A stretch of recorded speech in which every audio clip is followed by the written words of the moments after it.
Craig here. What you see there is the new alarm that I got in the mail yesterday. There's the front of it. It's got quite a unique design here. It's quite large. It's very heavy. There's your model tag, but we'll get to that in a minute. There's the back. You have two mounting points here.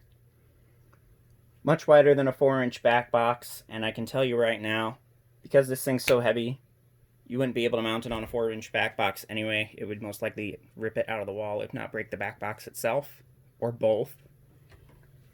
Here's another side with the conduit pipe and some really, really long wire leads here. So let's check out this model tag here.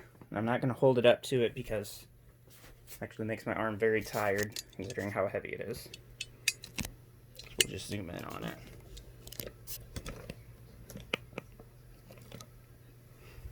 So that is a Siemens model number HN-EP. Runs at 24 volts DC, pulling 0.065 amps of current.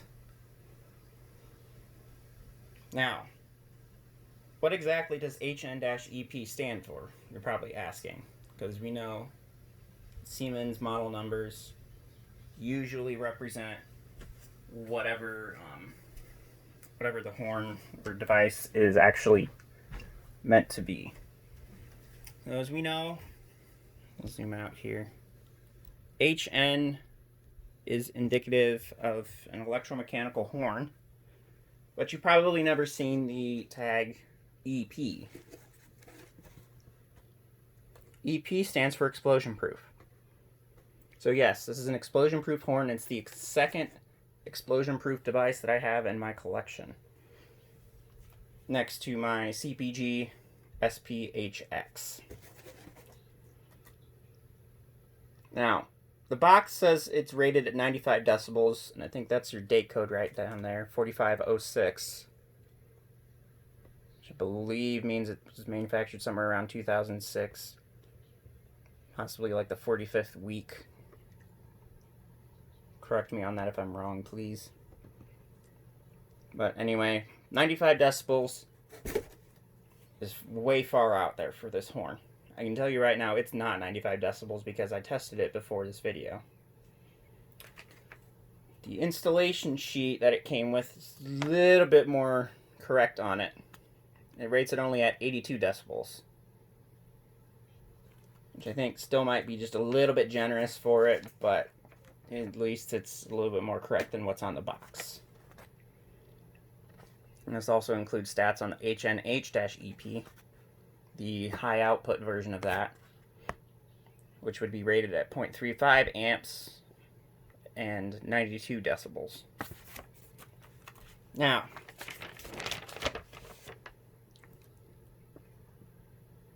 here's your entire sheet there.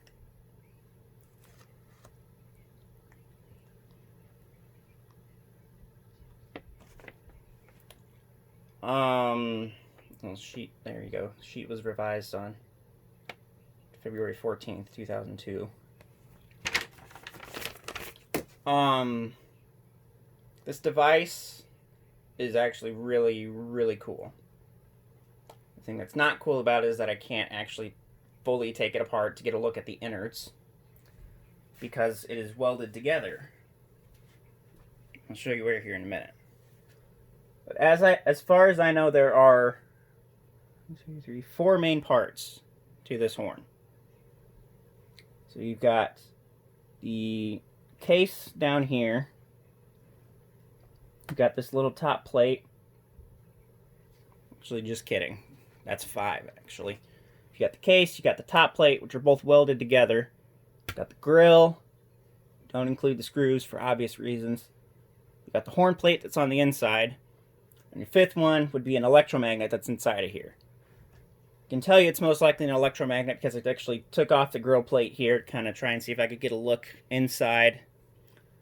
The horn plate itself actually sits inside of a little chamber. It's got a little rod that sits inside of the chamber, and the chamber is made out of totally copper. leads me to believe it's an electromagnet of some sort. I'll turn this over here and you can kind of get a look. You can see this is totally welded together, so I would have to get out a soldering iron and desolder the whole thing if I wanted to even get remotely close to looking at the inside. And I don't want to do that. There is a mysterious little screw over here on this side, right below, technically right above the model sticker. It takes an Allen tool to tighten and loosen. I don't see the point of that screw, honestly, because this part and this part are completely welded together anyway. So the only purpose that I could think that that would serve would be to hold it in place while they're welding, but I don't see why they keep that on there. No point. I'm still trying to figure out who actually Siemens rebranded this from.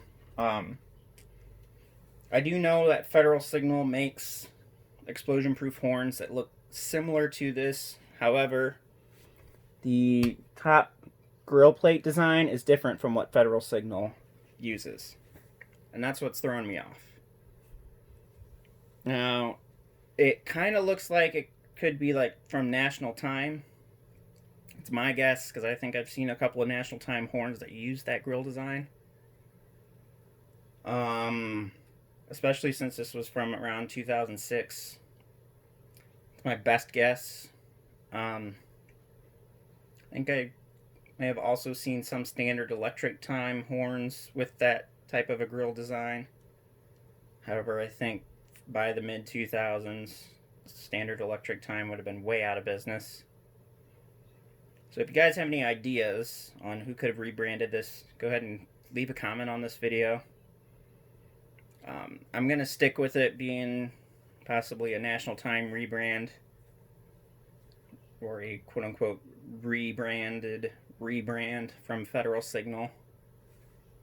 So I have a feeling that the case design is most likely FS. Yeah, that's pretty much it for this thing. So I'm going to go ahead and hook this up to my Kodak power supply and we'll get testing here.